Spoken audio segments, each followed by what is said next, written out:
ട്യൂബിലേക്ക് സ്വാഗതം. ഇന്ന് പഞ്ചായത്തിൽ ഓഗസ്റ്റ് 1 മുതൽ നിലവിൽ വരുന്ന പെർമിറ്റ് ഫീസ് എത്രയാണ് എന്നുള്ള വിവരമാണ് നിങ്ങളുമായി പങ്കുവെക്കുന്നത്.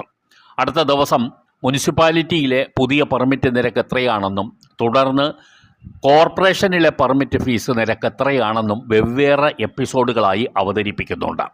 കാരണം പെർമിറ്റ് ഫീസുകൾ ഈ 3 മേഖലകളിലും വ്യത്യസ്തമാണ്. ഓഗസ്റ്റ് 1 നിലവിൽ വരിക. 2023 സർക്കാർ വർദ്ധിപ്പിച്ച പെർമിറ്റ് ഫീസിലെ നിരക്ക് കുറവ് വരുത്തിക്കൊണ്ടാണ് പുതിയ തീരുമാനം പ്രഖ്യാപിച്ചിട്ടുള്ളത്. 2023 വർദ്ധിപ്പിച്ച നിരക്ക് പൂർണ്ണമായും കുറവ് വരുത്തിയിട്ടില്ല. അതിൽ ഒരു ഭാഗം കുറവ് വരുത്തിയിട്ടുണ്ട്. 40, 50, 60% നിരക്കിലുള്ള കുറവാണ് ആ വർധനവിൽ നിന്നും വരുത്തിയിട്ടുള്ളത് എന്ന് ഓർത്തിരിക്കുക. 2023 മുമ്പ് ഉണ്ടായിരുന്ന പെർമിറ്റ് ഫീസ് വൻതോതിൽ